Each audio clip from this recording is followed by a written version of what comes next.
forces armées, réalisé par la Direction de l'information et des relations publiques des armées.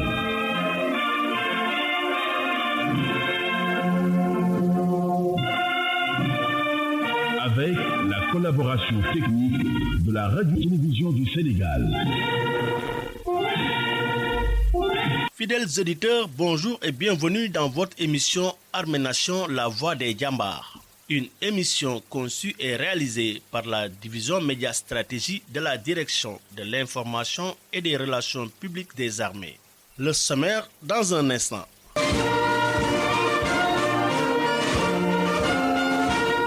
Dans la ligne de mire de cette émission, nous vous ferons part de la cérémonie de remise du drapeau au 11e détachement sénégalais de la mission multidimensionnelle intégrée des Nations Unies pour la stabilisation au Mali. Cérémonie qui s'est tenue en zone militaire numéro 7 de Thiès.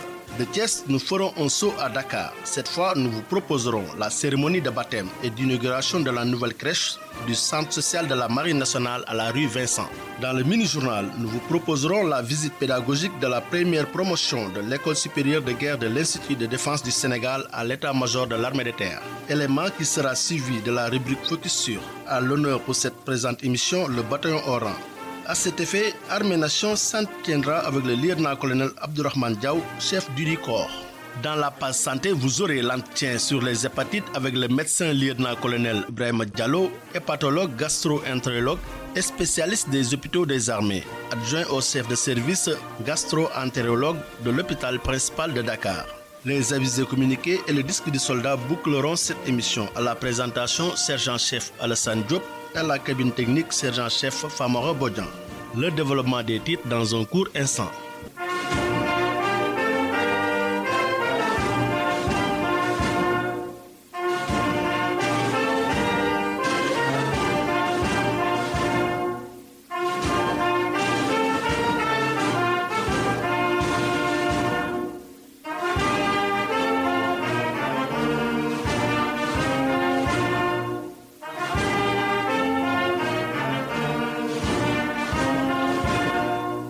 La voix des Djambars. La cérémonie de remise du drapeau au 11e détachement sénégalais en partance pour le Mali dans le cadre de la mission multidimensionnelle intégrée des Nations Unies pour la stabilisation au Mali a eu lieu le mercredi 23 février 2022 à la promenade des Thiessois. Présidé par le général de brigade Fulgence Ndour, chef d'état-major de l'armée de terre. Diverses autorités civiles et militaires ont rehaussé de leur présence cette cérémonie si importante dans la vie des armées. Compte rendu adjudant Boubacar Diallo du Bureau Information Relations Publiques de la zone militaire numéro 7. C'est lors d'une cérémonie au centre-ville de Thiès que le 11e détachement sénégalais, pressenti pour le Mali, a reçu son drapeau des mains du général de brigade Fulgence Ndour, chef d'état-major de l'armée de terre. Après plusieurs mois de formation dans différents secteurs similaires au terrain malien, voilà que les 850 soldats, dont une vingtaine de filles, sont prêts pour remplir la mission dont ils sont assujettis et qui consiste à participer au retour de la paix dans ce pays ami et frontalier qu'est le Mali. Dans son discours, le chef d'état-major de l'armée de terre rappelle aux soldats leur statut d'ambassadeur de l'armée sénégalaise et au-delà de toute la nation, ce qui exige un engagement sans faille. Revenant sur la symbolique de la cérémonie qui nous réunit ce matin, il convient de rappeler qu'elle s'inscrit en droite ligne dans les pures traditions militaires et revêt une importance capitale dans la vie des forces armées sénégalaises. De plus, la réception du drapeau national par le contingent comporte plusieurs sens. J'en citerai principalement trois. D'abord, elle confère le statut d'ambassadeur des forces armées sénégalaises et au-delà de toute la nation. Ensuite, elle exige un engagement sans faille pour préserver le précieux legs des anciens qui ont fini de diffuser à travers les différents théâtres les valeurs qu'incarnent les Djambars. Et enfin, elle vous engage à perpétuer l'engagement du Sénégal, la préservation de la sécurité et de la paix internationale. Le colonel Mathieu Diogaïsen, commandant du contingent, nous parle de la formation de ces hommes.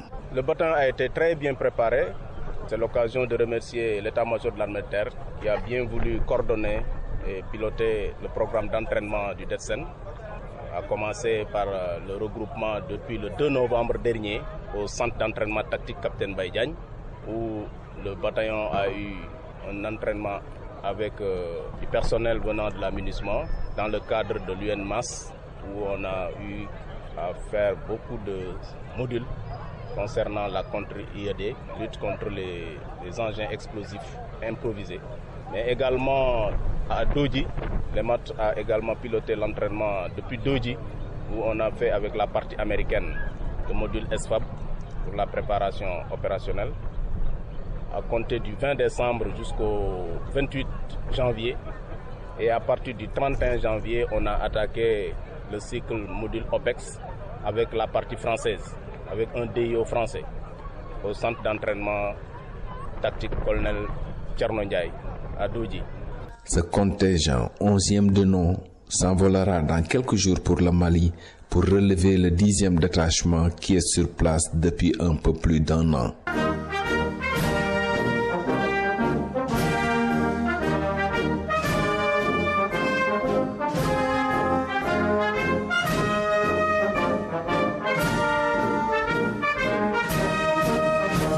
La cérémonie de baptême et d'inauguration de la nouvelle crèche du Centre social de la Marine nationale a eu lieu le samedi 19 février 2022 à la rue Vincent de Dakar.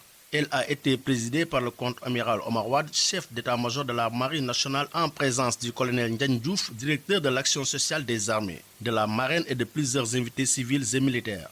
Ce centre entièrement rénové et équipé porte désormais le nom de Ndeye Ndak Sène, qui fut une pionnière dans la prise en charge sociale des marins et de leurs familles. Reportage Sergent Amadou Faye du Bureau Information Relations publiques de la Marine nationale. Cette cérémonie marque un jalon important dans les actions sociales de la Marine. Ce centre social de la Marine, entièrement réhabilité et rénové, porte désormais le nom de Ndeye Ndak Sène. Il est doté d'une crèche pour une meilleure prise en charge sociale des marins et de leurs familles. En baptisant ce centre du nom de Mme Ndeye Ndak Sène, le commandement vise par cet acte à honorer une pionnière de l'action sociale de la Marine, le contre-amiral Omar Wade, chef d'état-major de la Marine nationale, sur le choix de la marraine. Mme Bousso est sortie de l'École nationale des assistants et éducateurs sociaux spécialisés en 1979. Elle a effectué un court séjour à Bambey avant de rejoindre le centre social de la Marine en 1981.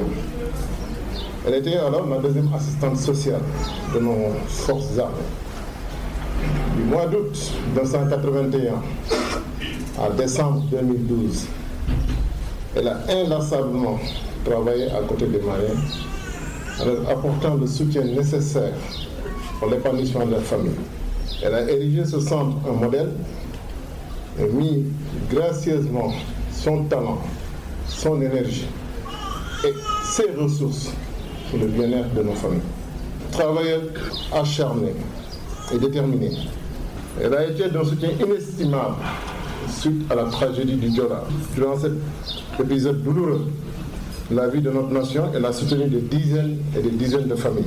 Madame Bousso, en donnant votre nom à ce centre, auquel vous avez consacré beaucoup d'années de votre vie active, la Marine souhaite marquer sa profonde reconnaissance, vous honorer et vous citer un exemple comme un modèle de compétence, d'engagement et de générosité. Disposant d'une garderie pour la maternelle, le centre s'est enrichi d'une crèche avec toutes les commodités pouvant accueillir 40 enfants.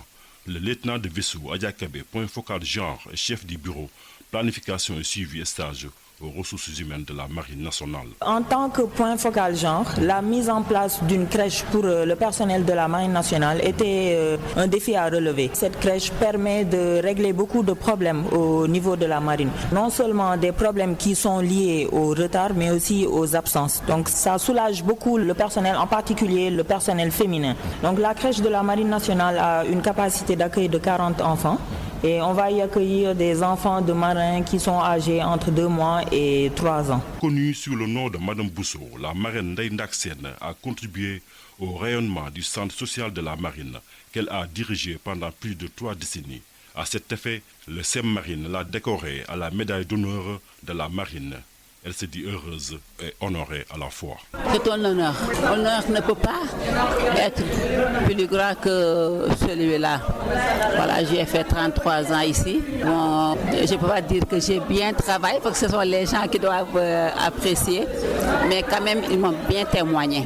Quand on m'a dit aussi que le centre portait mon nom, j'ai écouté l'avis des gens. Mais tous les avis étaient positifs. J'étais vraiment émue. Voilà, ça me fait plaisir. Je suis vraiment reconnaissante envers le commandement parce que c'est un acte de bravoure qu'a pris l'amiral Omar Ngalla Wade pour surtout me mettre la médaille d'honneur de la marine. Cette cérémonie, au-delà de sa solennité, vise non seulement à rendre un hommage à Mme Bousso, cheville ouvrière du centre social de la marine, mais aussi elle démontre l'importance que le commandement accorde au social, pilier fondamental dans le maintien en conditions opérationnelles des marins. Sadja Amoud Faye, Bureau Information Relations Publiques, Marine Nationale.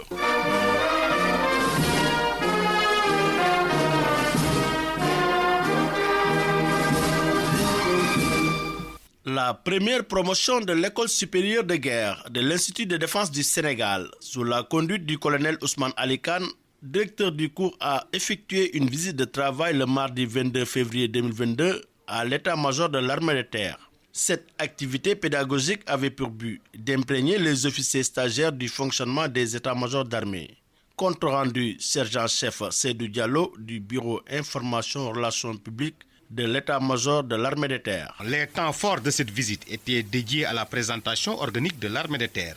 Des échanges ont été faits sur les ressources humaines, le maintien en conditions opérationnelles des matériels terrestres et le futur modèle de l'armée de terre à l'horizon 2025. La présentation a été faite par le lieutenant-colonel Mohamedou Abdoulaye Silla, chef de la division opération à l'état-major de l'armée de terre. Le colonel Ousmane Ali Khan, directeur du cours sur le sens de cette visite à l'état-major de l'armée de terre. Nous sommes aujourd'hui à l'état-major de l'armée de terre dans le cadre d'une visite de formation de nos stagiaires de la première promotion de l'école supérieure de guerre organisée au Sénégal. Cela rentre dans le cadre général de la formation de ces auditeurs qui sont au nombre de 10 plus 2 officiers d'encadrement, ce qu'on appelle les professeurs de groupe. Et comme vous le savez, ces officiers doivent être en mesure de travailler, en tout cas d'assumer des fonctions de commandement et de direction dans leur grand commandement et service au niveau des organismes interministériels ou tout autre lieu où s'exécute la police de défense et de sécurité. Ainsi, ils doivent connaître nos capacités, l'organisation générale des forces armées. Et nous avons déjà effectué des visites dans les états-majors d'armée et l'état-major de l'armée de terre aujourd'hui était chargé de nous faire un cours sur ses capacités, sur son organisation, sur les effets que l'état-major peut produire pour pouvoir remporter la décision. Et cela a été très bénéfique pour nous et pour nos stagiaires, de manière à ce que nous puissions, dans nos exercices de planification, pouvoir avoir des outils qui nous permettront de proposer au commandement des décisions pour qu'il puisse prendre la bonne décision en connaissance de cause et pouvoir encore remporter la victoire en cas de manœuvre ou en cas d'opération. La visite a pris fin avec les recommandations du général de brigade Fulgence Ndour, chef d'état-major de l'armée de terre, qui s'est adressé aux stagiaires en leur disant d'être de dignes ambassadeurs du Sénégal et de mettre les bouchées doubles pour répondre aux attentes du commandement. Sergent-chef Seydou Diallo, Bureau Information Relations Publiques, État-major Armée de terre.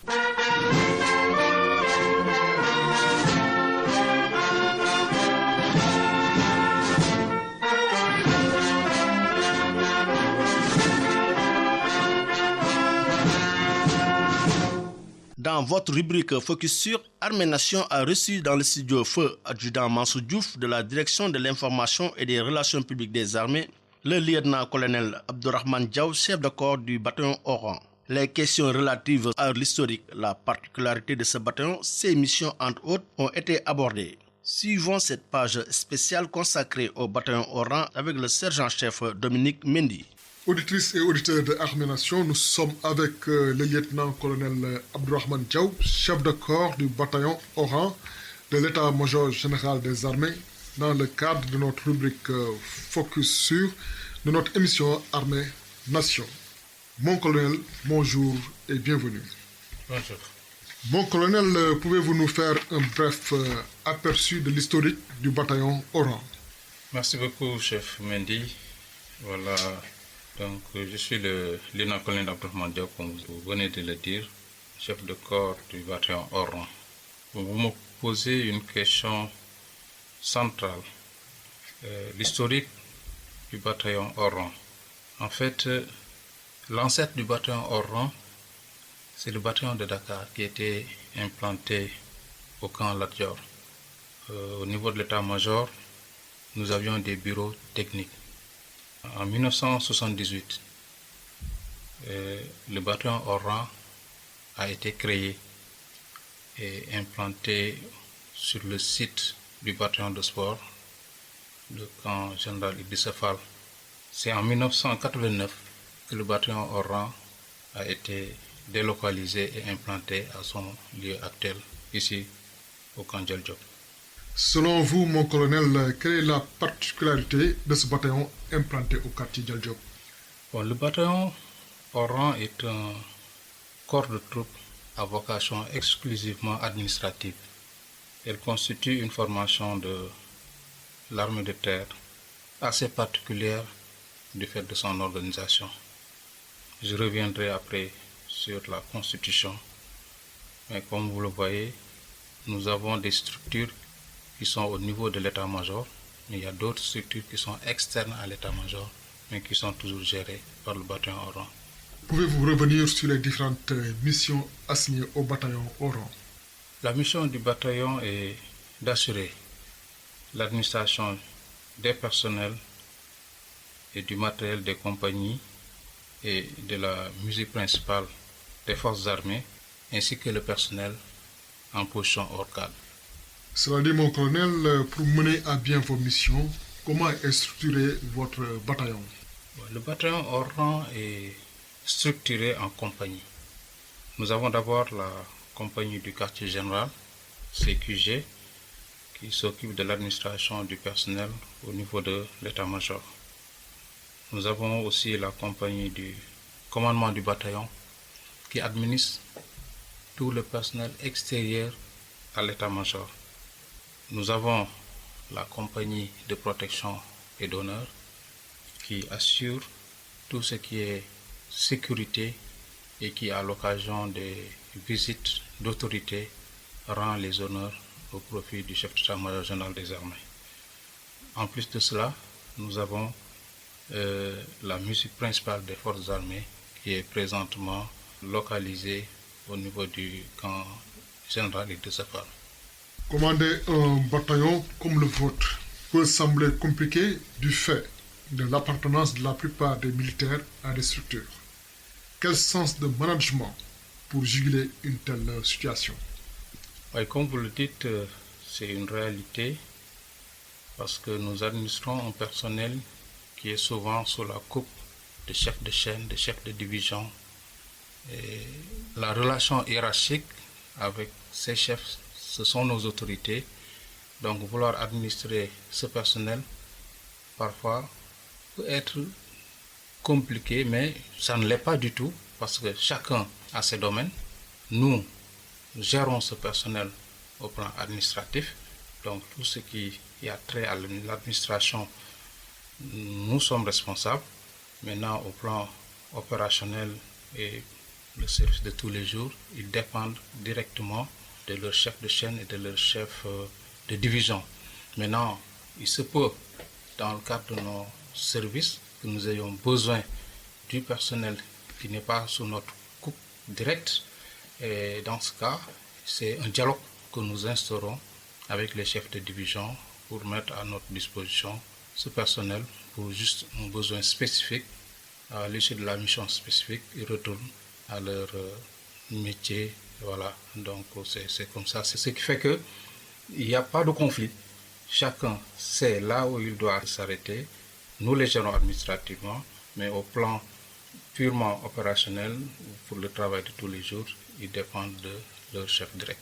Mon colonel, la tendance aujourd'hui, avec la jeune génération de soldats, est l'utilisation sans commune mesure des réseaux sociaux. Quel message à l'endroit de ceux-ci, si l'on prend en filigrane le devoir de réserve pour une utilisation rationnelle de ces outils devenus incontournables? Voilà, le problème se situe au niveau de l'utilisation sans commune mesure. Voilà, sans commune mesure, ça veut dire qu'il y a un excès. Et tout excès est nuisible. En tant que militaire, nous avons des restrictions. Nous ne sommes pas libres de faire tout ce que bon nous semble. L'uniforme nous impose une tenue et une attitude. Voilà, c'est dommage souvent de voir des militaires poster des vidéos qui, demain, pourraient en tout cas être utilisées pour nuire à l'institution. Donc, ce n'est pas quelque chose qu'on peut encourager. Le commandement a fait beaucoup de communication là-dessus pour que les militaires vraiment aient de la mesure. Voilà. Les réseaux sociaux, il y a du tout. On peut s'y informer, on peut même augmenter sa culture générale en visitant ces réseaux sociaux, mais notre devoir de militaire, notre devoir de réserve nous impose des limites à ne pas franchir. Avant de conclure, mon colonel, quelle posture vos hommes doivent-ils adopter pour laisser une image honorable pendant les différents services que vous assurez? L'état-major général des armées constitue la vitrine de notre armée. Et sous ce rapport, le personnel chargé de la sécurité et le personnel du BHR en général doit montrer la meilleure image de notre armée. Parce que les plus grandes autorités militaires viennent souvent rendre visite au chef d'état-major général des armées, et il est de notre devoir, partout où nous sommes, quand nous sommes de service, quand nous ne sommes pas de service, d'avoir la tenue et l'attitude qu'il faut. Parce que l'image que nous allons dégager, c'est cette image que l'autre va emporter avec lui. Donc, c'est notre devoir de présenter la meilleure image de notre armée. Mon colonel, Armée Nation vous remercie. Je vous remercie. Auditrices et auditeurs de Armée Nation, nous vous rappelons que nous étions avec le lieutenant-colonel Abdourahmane Diaw, chef de corps du bataillon Oran de l'état-major général des armées, dans le cadre de la rubrique Focus sur de notre émission Armée Nation.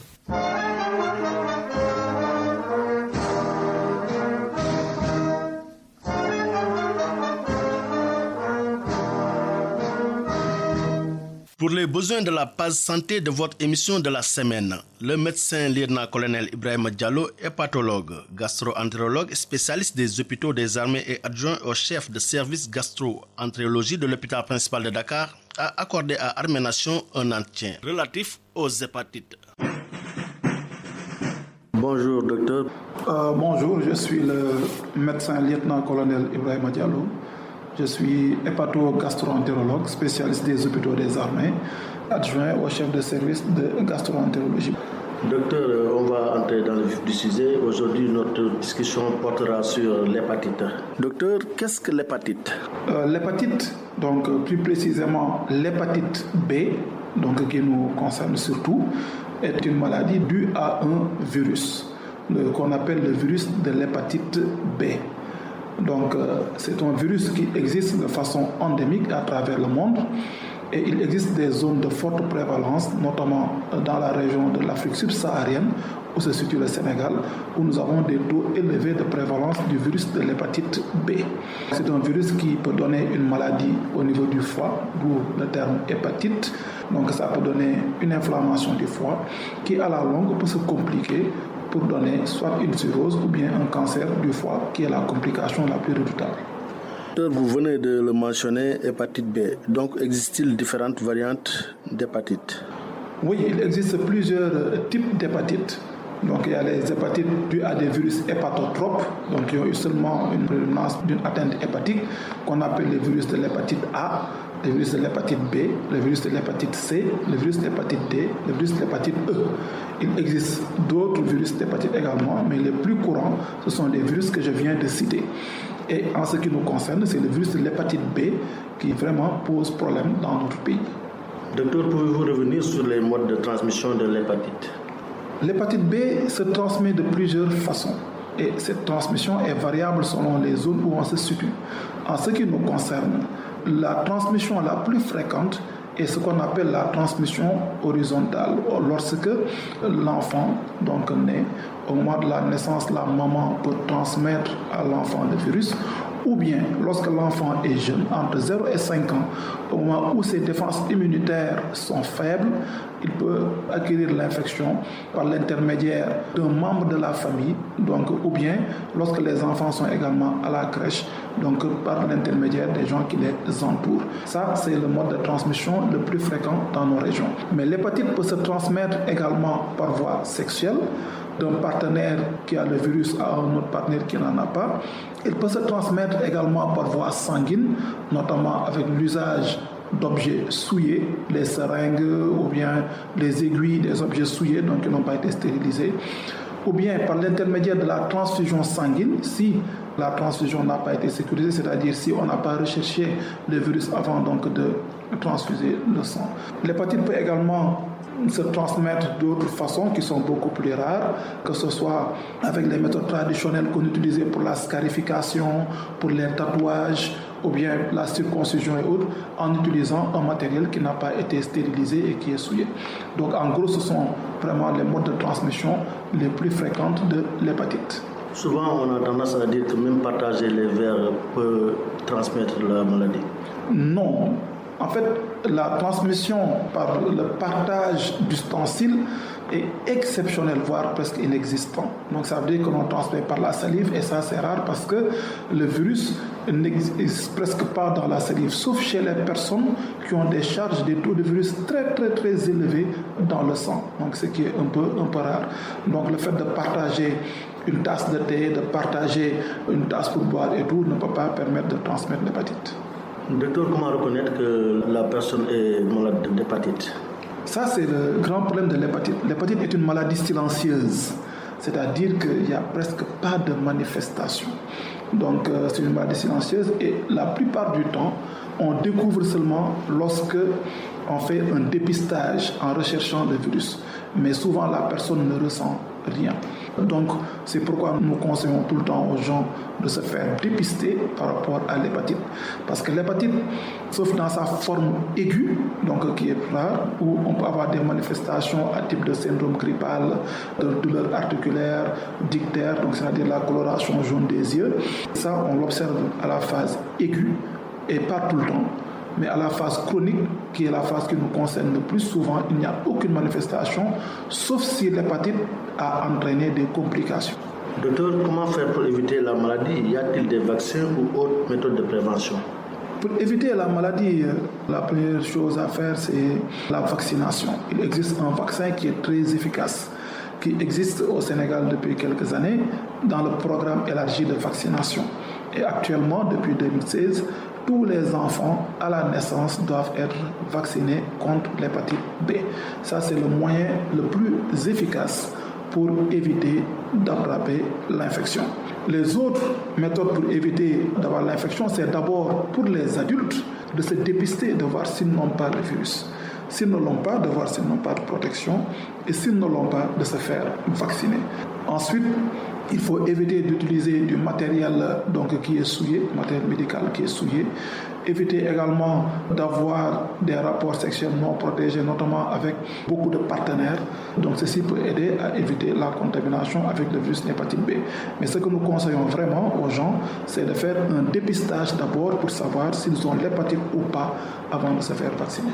Docteur, en ce qui concerne les armées, existe-t-il un programme de lutte contre l'hépatite à l'instar du programme de lutte contre le sida entre autres? Actuellement, il n'existe pas de programme de lutte contre les hépatites dans les armées, qui est structuré comme le programme de lutte contre le VIH. Il n'y en a pas, mais je pense que ça ne saurait tarder. Il y a beaucoup d'efforts qui sont faits dans ce sens pour essayer de créer un cadre où les militaires seront mieux pris en charge et seront mieux sensibilisés, voire mieux dépistés et tout cela. Je pense qu'on y arrivera et que c'est en bonne voie. Pour les malades militaires, qu'est-ce qui est prévu pour la prise en charge? Ce que nous faisons, nous sensibilisons d'abord, nous recommandons le dépistage qui se fait maintenant presque dans tous les cas à l'incorporation, que ce soit dans les écoles ou bien au centre de recrutement. Mais également, nous préconisons le dépistage lors des visites systématiques et lors des missions à l'étranger, des missions OPEX, où systématiquement le dépistage est fait. Et pour les militaires qui sont porteurs chroniques du virus, donc nous les recevons la majorité ici à l'hôpital principal et ils sont suivis, évalués, et ceux qui ont besoin de traitement, donc nous les mettons sous traitement. Il faut savoir que le traitement il est disponible, accessible et donc subventionné par l'État du Sénégal. Donc globalement, les militaires qui ont l'hépatite quand même n'ont pas de problème de prise en charge. Donc lorsqu'ils arrivent, nous les prenons bien en charge pour les évaluer, savoir est-ce qu'ils ont besoin de traitement ou pas. S'ils en ont besoin, nous les mettons sous traitement et le traitement est disponible. Docteur, nous voilà au terme de notre entretien. Quel est votre message à l'endroit du public? Donc le message que je voudrais envoyer, c'est de recommander donc à tout le monde, les militaires, mais aussi à leurs familles, s'ils ne connaissent pas leur statut par rapport à l'hépatite B, c'est-à-dire s'ils ne savent pas s'ils sont positifs ou négatifs, d'aller se faire dépister. Donc de faire un dépistage du virus de l'hépatite B, de le faire également pour leur famille. Comme ça, ceux qui sont positifs, qu'ils peuvent aller à l'hôpital pour le suivi, parce que l'hépatite, qu'on soit traité ou pas, nécessite quand même un suivi pour éviter d'arriver aux complications. Et pour ceux qui ne sont pas positifs, nous recommanderons, s'ils ne sont pas protégés, d'être vaccinés. Mais vraiment, le premier message, s'il y avait quelque chose à retenir vraiment, c'est de se faire dépister et de dépister toute la famille. Et pour les épouses également, les dépister lorsqu'elles sont enceintes et de vacciner les enfants à la naissance, de veiller à cela. Docteur Arménation, vous remercie.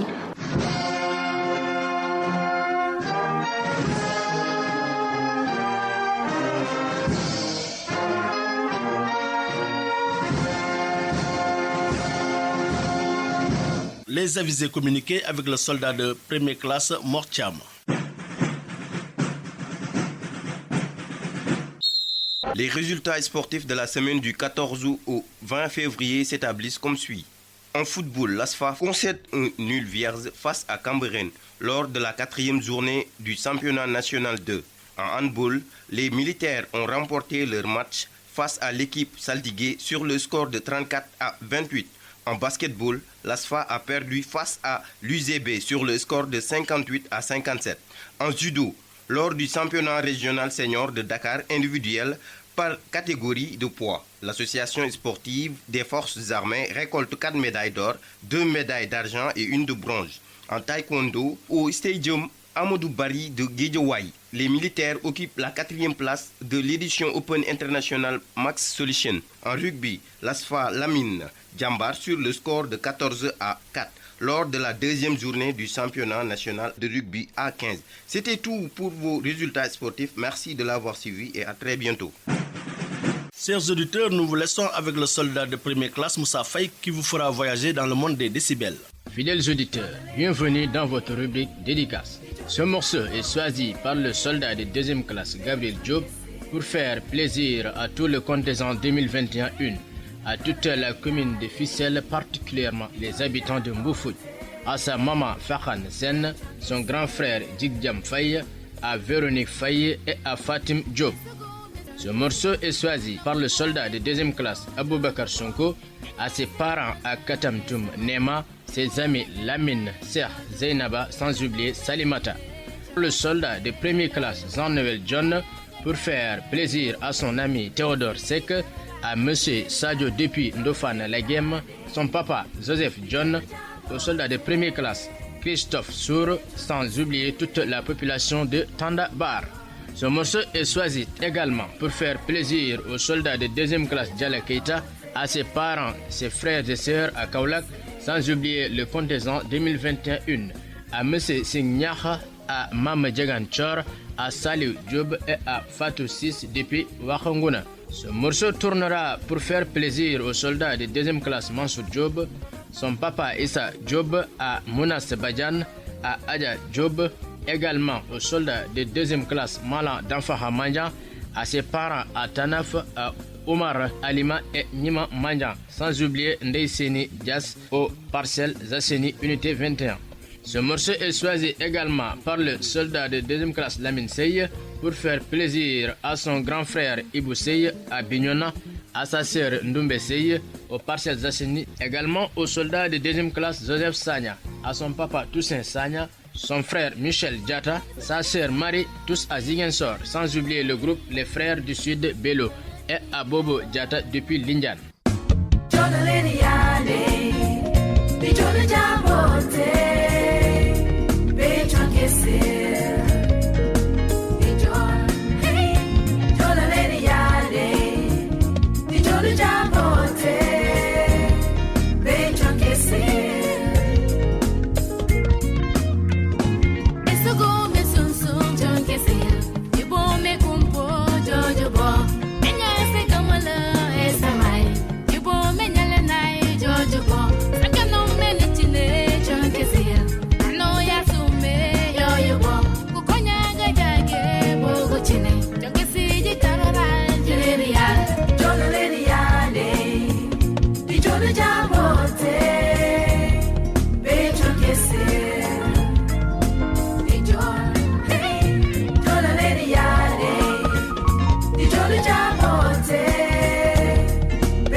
Fidèles auditeurs, nous voici au terme de l'émission. Vous aviez à la présentation sergent-chef Alassane Diop, à la cabine technique sergent-chef Famara Bodian. Nous vous donnons rendez-vous la semaine prochaine à la même heure sur cette même fréquence. D'ici là, portez-vous bien.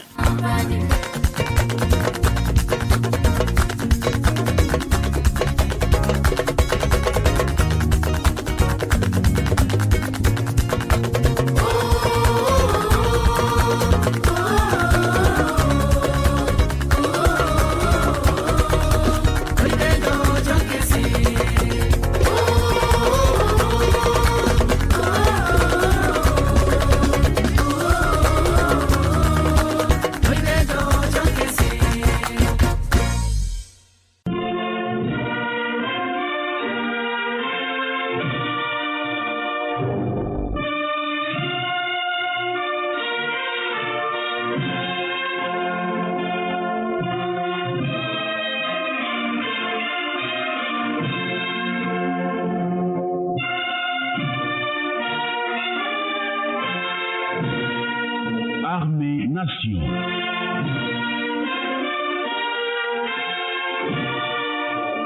Une émission du ministère des Forces armées, réalisée par la Direction de l'information et des relations publiques des armées.